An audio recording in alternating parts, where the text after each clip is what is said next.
Hello, we're back for another Canon conversation. I'm here with Deacon Elaine Clement, who you may recognize, at least some of you, from our leadership call. We have a Wednesday 12:30 leadership call, and some people were on that. And she talked about ambiguous grief, which we're going to get to a little bit later, and some other topics that leaders really wanted to delve into a little bit more. So I thought I'd follow up with her with a Canon conversation. So Elaine, can you start off and just tell us a little bit about yourself, where you're serving, and what you're up to? So my name's Elaine Clements. I am a deacon in the Diocese of Louisiana, recently retired. I've moved away from New Orleans, but I was there for 35 years.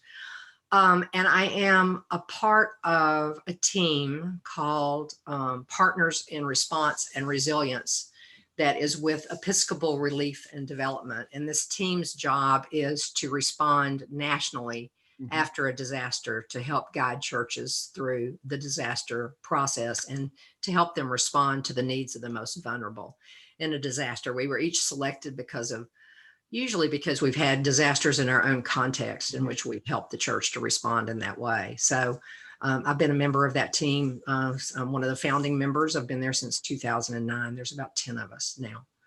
So you mentioned that, to get on this team, most people have been through a disaster. I know you have, and what that led to kind of around ambiguous grief. Can you tell us that story again? It's a great story about how you kind of came to ambiguous grief. Sure. I was the diocesan disaster coordinator in the Diocese of Louisiana for probably 10 years. So I've experienced lots of disasters, one after another. Everything from hurricanes to the BP oil spill and tornadoes, floods, everything between. But what got me partly into this was Hurricane Katrina was my first sort of foray into disaster. And after about 18 months of experiencing Katrina, the bishop invited the clergy together and invited a expert from New York to come down and talk to us about post-traumatic stress disorder. Now, you'll never hear me call it a disorder. What we experience after a disaster is a normal response to an abnormal event. There's nothing disordered about it. And this was 18 months after the disaster. And to kind of put you in the place where we were in New Orleans after 18 months, we were still finding bodies in homes about on the average of once a week as we mucked out homes. So the disaster was still very present. The city was not up and running yet. People were still moving away, sort of the second wave of people moving. And so she would talk to us for 2 days about post-traumatic stress. And at the end of that, she invited response back. And I was the first person to hold up my hand. And I said, with all due respect, there is nothing post about the stress that we are experiencing. We're experiencing new stress every day. Now, at the time, I didn't have the words to talk about ambiguous grief, but I have since learned, post-traumatic stress is a concept that was developed for soldiers in a battlefield. It has to do with a specific instance that causes trauma. And disasters have that sometimes within it, but for many of us, it is not that concrete. There is not one specific thing, but rather it is a multitude of things. So when we decided to talk about ambiguous grief and loss today, I thought it was sort of odd because right where we are in the history this week is that we're feeling a little hopeful for the first time probably in 2020. As everybody knows, 2020 has been quite the year. And so we've had hurricanes, unprecedented numbers. There have been earthquakes, and you in Colorado and all through the West have had just incredible fires that have caused loss of life, loss of jobs, loss of homes, loss of community. And so we've had over all of this has been this pandemic. And now here at the end of 2020, we're seeing that there may actually be some treatments and some vaccines on the horizon pretty quickly. And so it seems sort of odd to begin to get together to talk about ambiguous grief when maybe we're finally getting a little glimpse of hope. There was an article this morning in the New York Times called "The Long Darkness Before the Dawn." And it talks about how the next several months actually may be the hardest that we have yet to experience. Because we have a disaster on the horizon, but it won't be available to everybody yet. So we'll have a disaster in treatments, and there will still be people dying. We will still be going through this, probably in incredible numbers of illness until at least probably March of next year. And couple that with the fact that we're entering winter. And so it's darker earlier. People are more isolated in general. And so that makes it all the harder to sort of face this. So ambiguous grief is different from the grief that we might feel over a death. There might be concrete losses like death or divorce within it, but it's more than that. And it may look different for everybody. And all of these losses go together to make a whole that is unique to this person. So there's concrete stuff within it, but it makes it kind of murky. It's kind of hard to say what it is. It's hard to name it. And it's especially hard to name it for somebody else. And you should be very careful not to, because it's going to look different for everybody. For example, what a person is experiencing in this pandemic with raising kids, and you've got small kids at home, you may be doing homeschooling while you try to work. You may be in a domestic violence situation. That's going to be a very different sort of grief than the grief that an elderly person who lives alone is going to experience during this. So it becomes difficult to name, and that contributes to the sense of isolation that the grief already causes. Couple that with the fact that this pandemic has forced us to isolate. So we have lost much of the community around which we used to support one another in times of grief. There are not rituals to support people in ambiguous grief.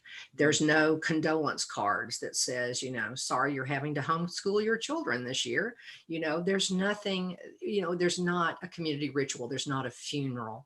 Again, that leads to that sense of isolation, that difficulty in naming what we have gone through and how that has made us sad.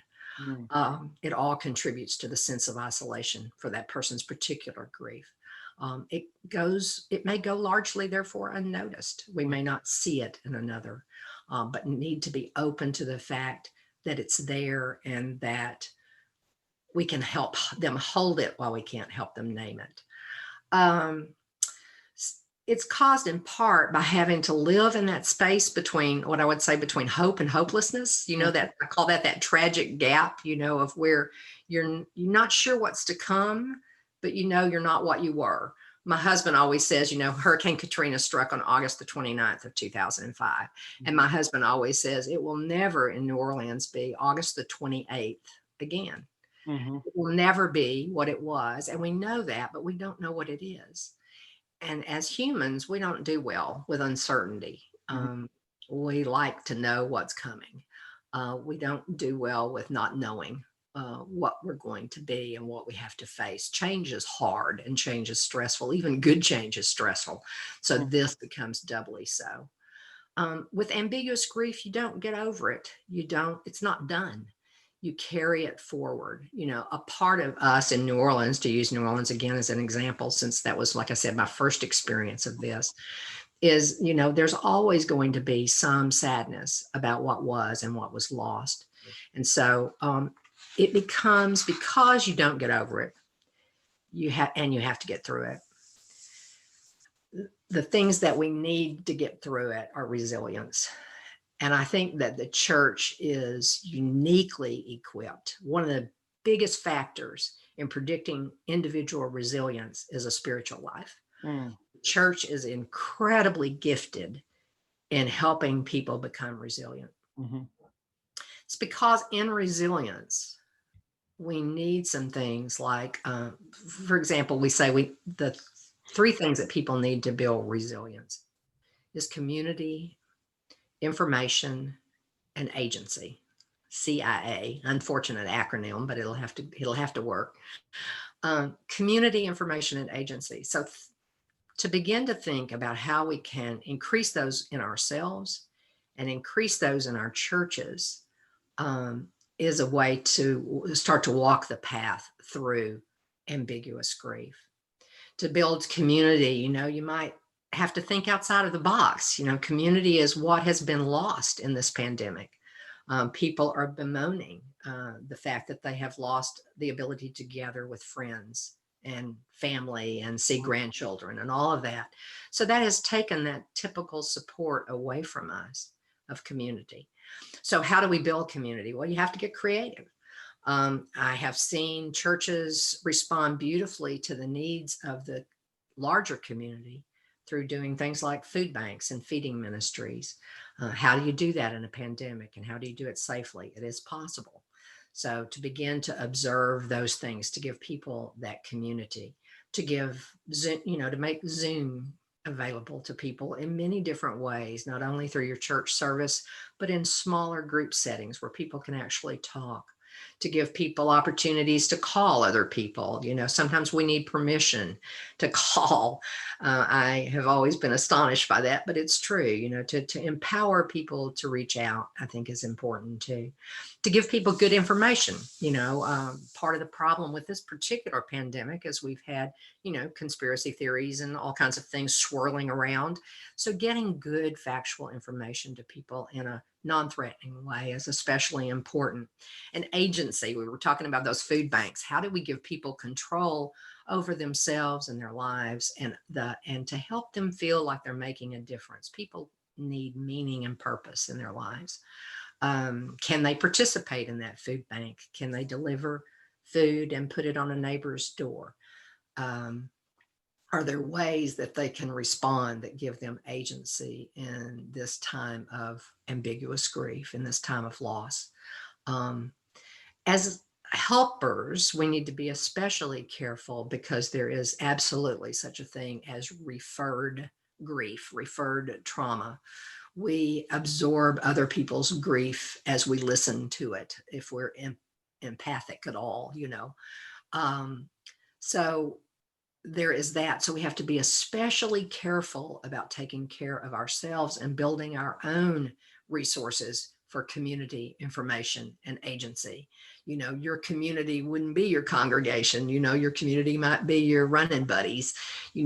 So how do we build our own community information and agency within this, so that our referred grief does not get in the way of our responding to others and wear us out? I mean, I am sure that for people in the Exodus who were wandering the wilderness, it was especially difficult after they saw the promised land not to be able to go into it, that they had to just know that it was there and it wasn't theirs, at least not yet. And so to know that, how do we increase our resilience to get through this together? So we borrowed this and modified it from something that Johns Hopkins produced. And it's a little acronym we use in talking about self-care, and it's HALTS. HALTS, it stands for don't let yourself get too hungry, angry, lonely, tired, or sad. Remembering that good helpers have good boundaries. And so figure out what your boundaries are and how you can hold them. And think about that acronym. Don't let yourself get too hungry, angry, lonely, tired, or sad. And that would all be important. We think of our resilience. Think of your personal resilience as a water tank or a reservoir. You can't hold the water in that tank or it will become stagnant. There needs to be some movement in and out. So we can't hold on to what we've got. We have to let some of our energy and helping go, but we also have to receive more water into our tank. And so what are those things that grow our water, if you will? What are those things that feed us? It might be getting outside in the sunshine. Vitamin D is not just good for our health, but it's also good for our mood. It might be finding ways to laugh every day, finding ways to connect with friends more frequently. It might be reading, crazy novels. There could be any number of things that you do for you. And it's especially important to keep those in front of you and to help your people do the same.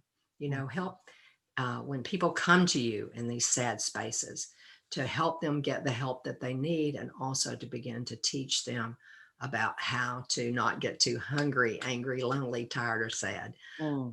So that's kind of what I got to say. I'm happy to answer a question. Well, yeah, if we could follow back just a little bit to some of the very beginning in ambiguous grief.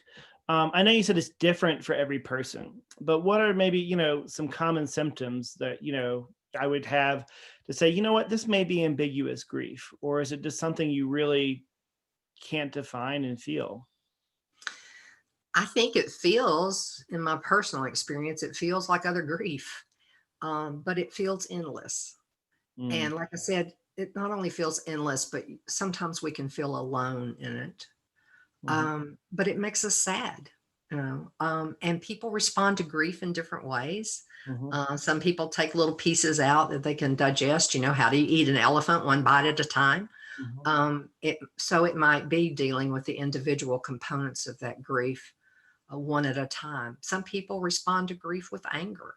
You think about all the Kubler-Ross, symptoms of grief, there's anger and denial, and all of those things can figure into what we're experiencing.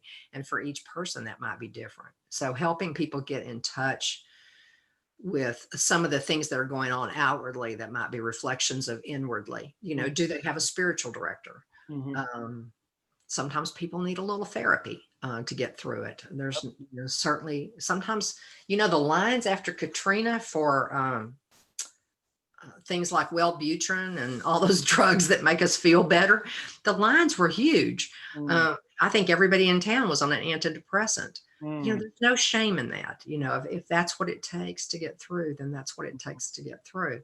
Um, Monitoring drinking, some people drink too much or drug too much or begin to get physical symptoms of stress and anxiety and all of the things that contribute to ambiguous grief. It's not just sorrow, but it's stress, anxiety, anger, mhm, lots of things. mhm. So you talked a little bit about some of the negative things, and I suspect it's kind of human nature to not be uncomfortable. We don't want to be, we want to be comfortable. We want kind of things, and grief is a negative feeling that we try to get away from. And Katrina, I didn't know that it had gone on that long, in the sense of not being down in New Orleans. And this is a prolonged thing that we are going through. And you reference this. We're at this interesting stage where there's news on vaccine. Today we heard that the UK has okayed a vaccine, so there's a lot of hope in that.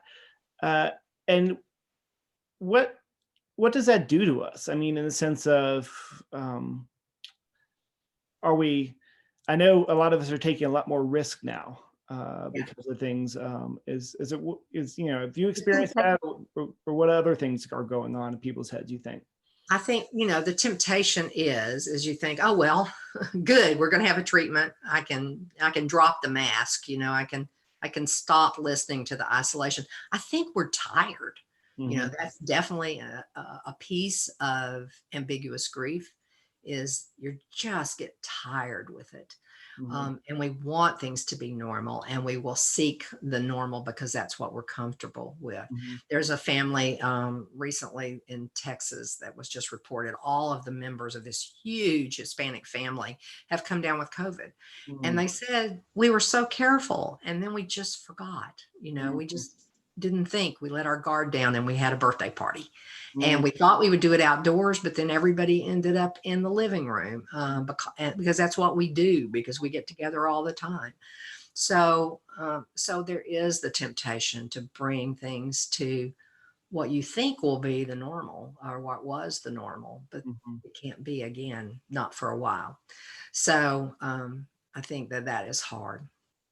mhm.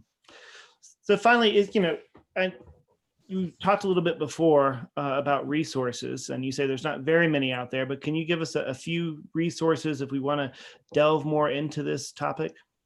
Well, so there's not a lot, but there's some information online. There is, I don't have the information with me right this minute, but there is if you Google up ambiguous grief, you're Mhm, going to get some pretty good resources on ambiguous grief. There are not very many of them, but what I saw out there was pretty good. mhm, Um, there is a therapist called Lori Gottlieb, who wrote a really, really good piece on ambiguous grief not too terribly long ago. The article about the darkest before the dawn was in today's New York Times. Mhm. That's an article called The Long Darkness Before Dawn by Donald McNeil. Mm. It's in today's New York Times, today being December the 2nd. Mhm. So it was good to talk about, how people's anxiety, people want their anxiety to go away. Yeah. And so they are going to do what they can to make themselves more comfortable. Mm. So that's about what I've got. Anything on grief is good. Mhm. There's a particular book, I can't remember who wrote it. I want to say Oates, Oates, called Your Particular Grief, which I find very good, about a whole lot of different kinds of grief. Anything that works for grief, period, will work in ambiguous grief. Any tools that you have, because community information and agency is something we need in every disaster and every grief experience. Halts is something that we need in our life. Anything that you do ordinarily for grief is going to work for this. Well, thank you. Thank you for all the work that you have done and are doing in the church and for the church. And I know you've got family here in Denver. So you make your way to Colorado, and know you are always welcome here at the Episcopal Church in Colorado. Thank you very much. I love the Episcopal Church in Colorado. I take advantage of your services many times. Thanks, Elaine. Take care. Bye-bye.